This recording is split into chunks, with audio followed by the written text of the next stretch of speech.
Have you checked the children? Use your little match sometimes.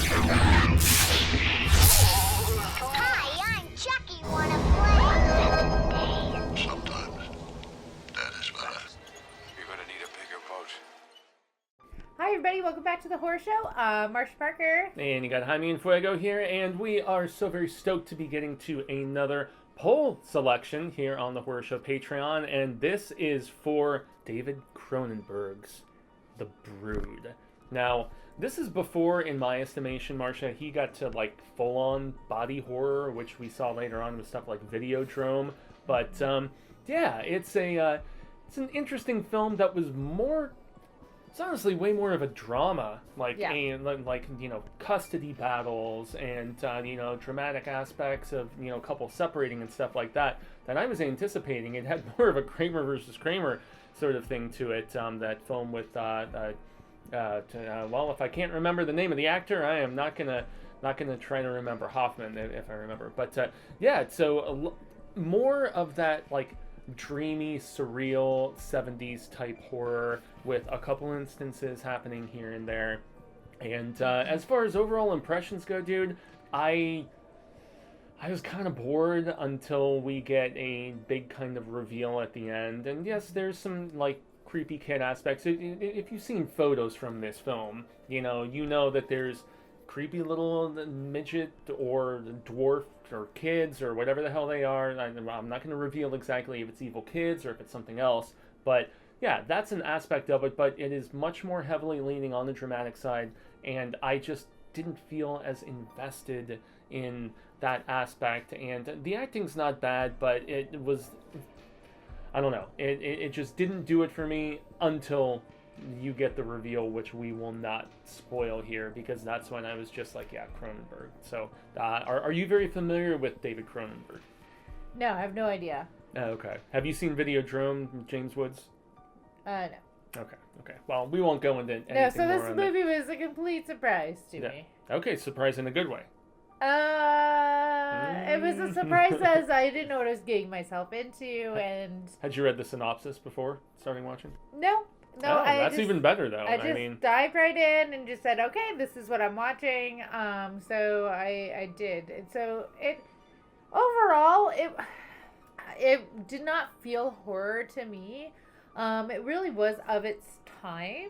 And, the movies before, like the 80s hit, there's, it's a hit or miss when you come into horror. Like, I know it's just like the beginning of the years of the slashers, but everything has just felt a little bit more dramatic in the storytelling than it was horrific. And sure, there was a lot of gore that for that time probably seemed excessive. Kind of. I could see where it might feel like a little excessive for that time, but yeah. Cronenberg is a Canadian director that kind of pioneered, like slasher and body horror stuff, and in the late 70s and then into the 80s. Yeah, so it definitely had some legs to it, but it just.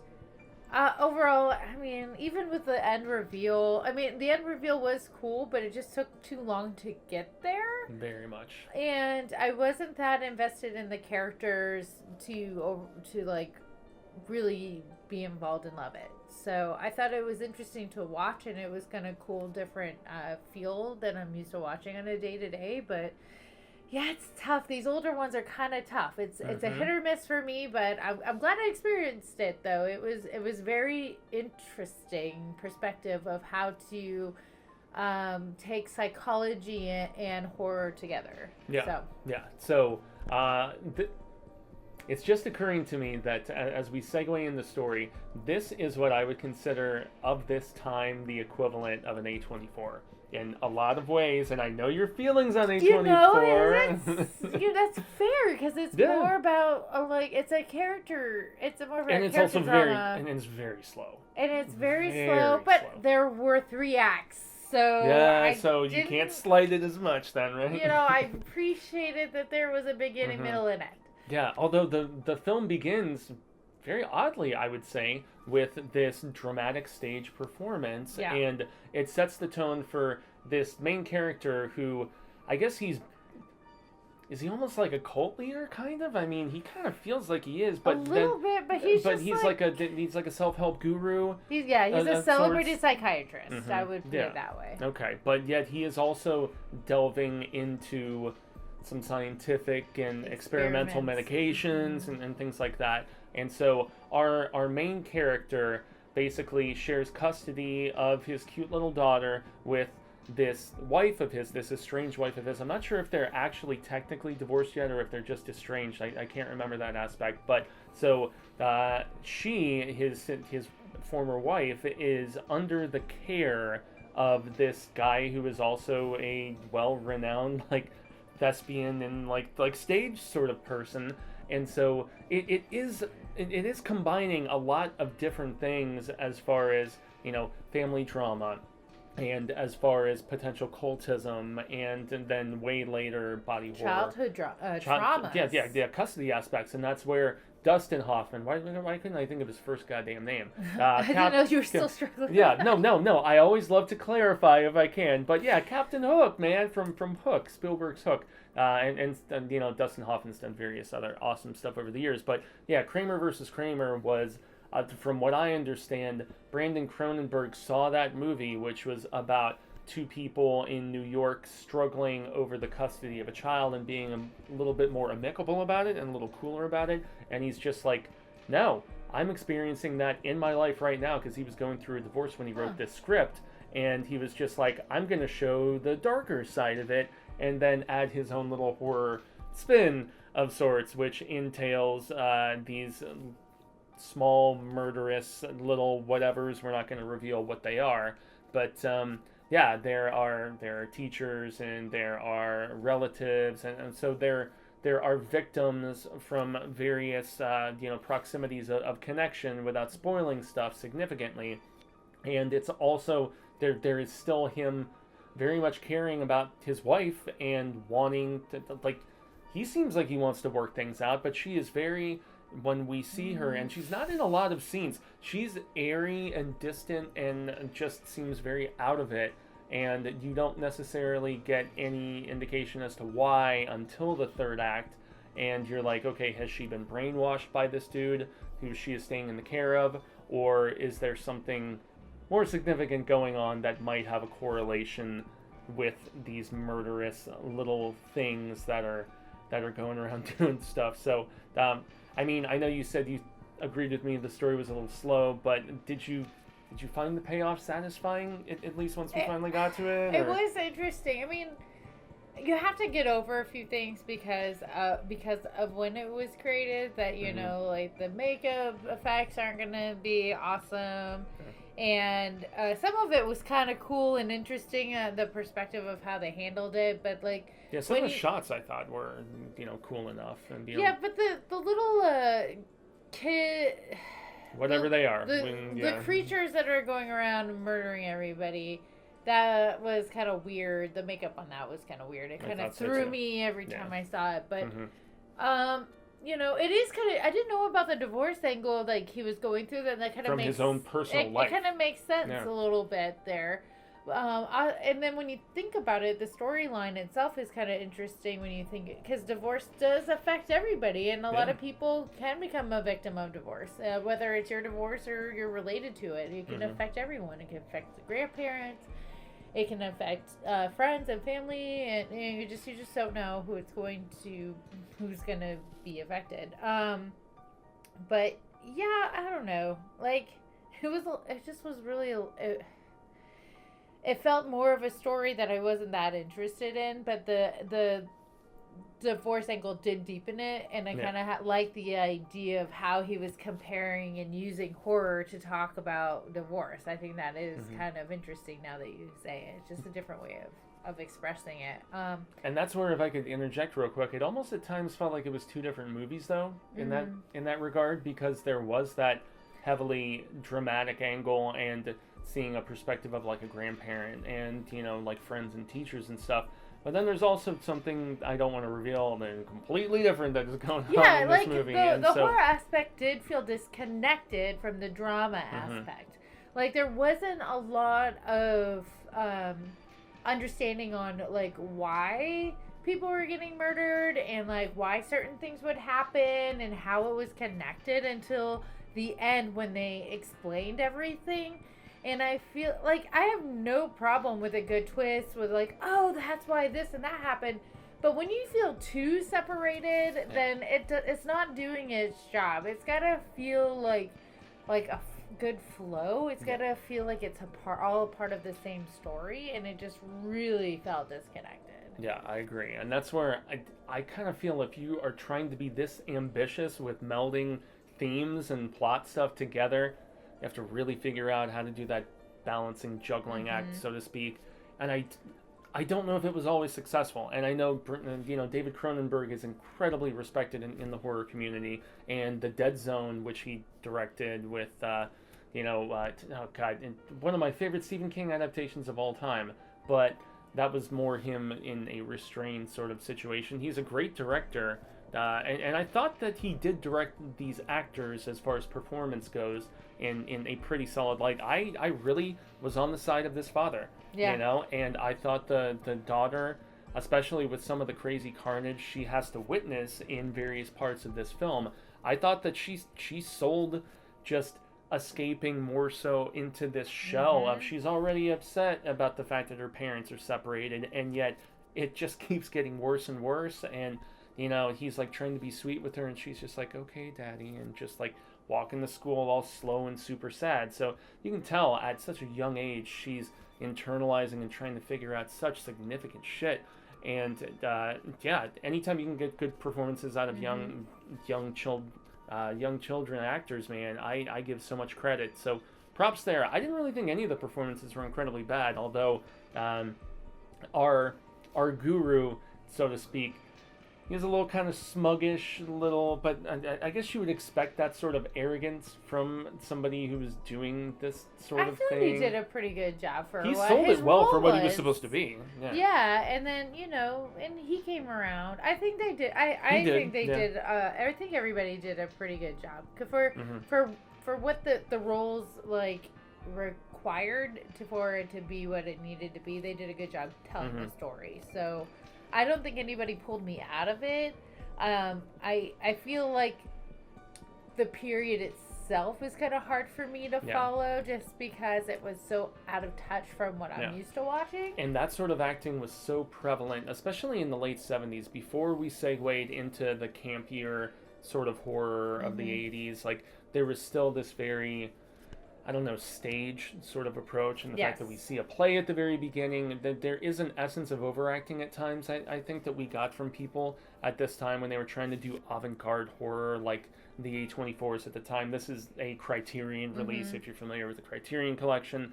It's the most prestigious North American and, international films that have come out in the last, X number of decades, and this is in the Criterion Collection. So, based on the type of acting, I feel like it kind of lines up, but it's not for everybody, and it's not always even for me, Marcia, and so I don't think it was bad. I just think they did a good job.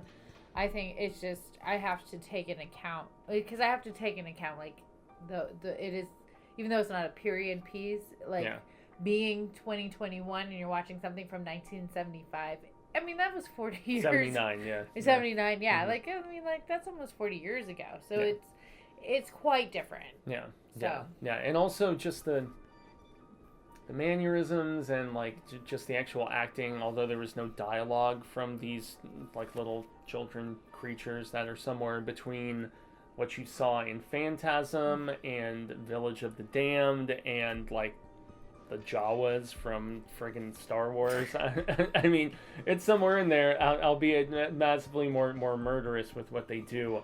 They felt silly to me. They did. I was not sold on the full-on horror beyond the camp factor until the third act. And so, without spoiling, as we round this out and get into the visual aspect of this film, nicely shot and everything, but those kills and then the final reveal at the end, what did you think?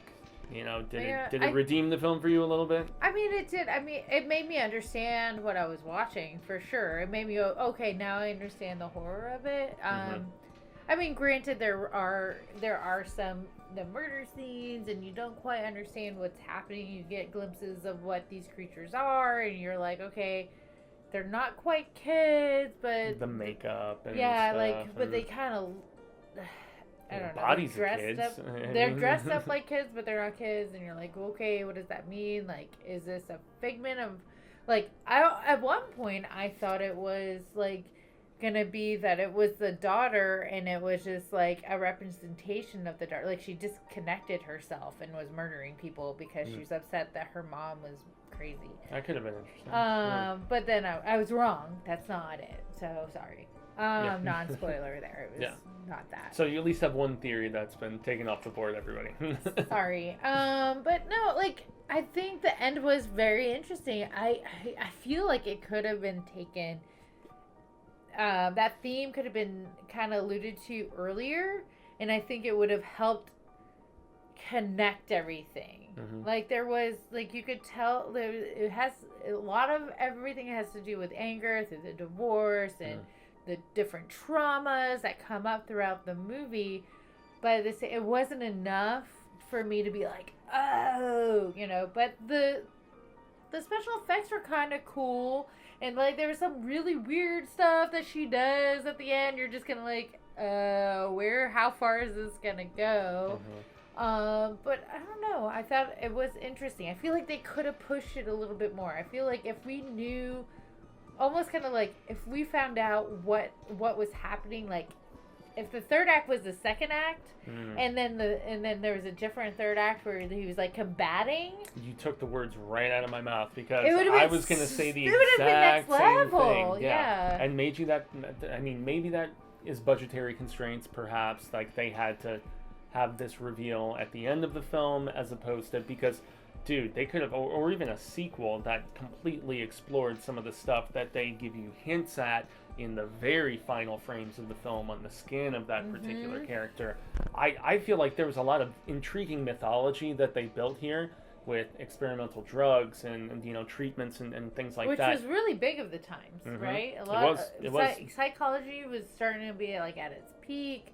And they were doing a lot of drugs and they were giving people ecstasy, right? Yeah, you know, there's a trying lot to help of like with couples experimentation, therapy. like, and a lot of it was being documented and talked about, so it wasn't like hush hush stuff. So, so it makes sense that this was part of the film. Okay, I didn't mean to interrupt. Go ahead. Oh no, you're fine. I honestly wanted you to, because of the fact that, I was just praising the fact that you were thinking the same way I was hoping this movie could have gone, and then it just kind of ends. Yeah. You know, and I'm not going to say it was anticlimactic, because yes, you do have some resolution and redemption for a certain character as well, but nonetheless, I know a lot of people love this movie. Yeah. Love this movie. They put it up there in the same classism and status of 70s stuff like The Exorcist and Rosemary's Baby. Really? Which I guess was 60s technically, but it was at the end of the 60s. And this is one... I have a special heart for those, though. Yeah. Or also maybe The Omen is a better one to point to. You know, stuff with creepy kids from the 70s, whether they were demon-possessed or something else, like in The Omen. I can see it, but I just don't... I wouldn't put them in the same category, just based off of the caliber of each, like... You know, like production value, acting, and story. I don't think, and I'm sorry, but I just don't feel like this one hit all those boxes. I thought it was, I love the idea of it. Yes, and I same. thought That's the why I was acting like, was the good. world building was cool. Yeah. I just don't think it was executed the way that was that would have maximized effect. Yeah. So. This is one that I'm kind of surprised hasn't been remade yet, and if it was, and I'm totally unaware, but I don't believe so. Cronenberg, around this time, he had only done like Rabid, and then this, and maybe one other thing before, but he wasn't going to get into his body horror prominence that he came into in the 80s, you know. So, as a whole, I'm glad that I finally watched it. I had never watched this before. You know, this was a first-time viewing for me, despite being, you know, like horror encyclopedia as I constantly strive to be. And, I can respect what it was trying to do, and especially anytime a horror film tries to George Romero it and have, like, your scary shit and then also have, like, a deeper underlining human message behind it, I can really respect that. But it doesn't always work for me. Right. And I think you and I can agree on that, right? Because Yeah. I know you are so much more harsh on some of this stuff than I am. So, yeah, peeps, that is the poll Patreon review for The Brood, one of Cronenberg's classics from 1979. Do you think we are wrong about our assessments? Should we be more respectful? Should we give more credence and credit to the very ambitious the amount of ideas he was trying to melt together that I think we collectively feel he didn't succeed on all fronts on? Let us know in the comments below, and if you want to be a patron, hit the linky thing and get some additional information. Yeah. Yeah. Well, thanks, guys. I'm glad I was a part of this one. Like I said, We need a mother's perspective here, dude. Yeah, We come on. really did. You definitely need a mother's perspective Yes, on we this did. one. All right. Well, thank you guys, and remember, Stay scared.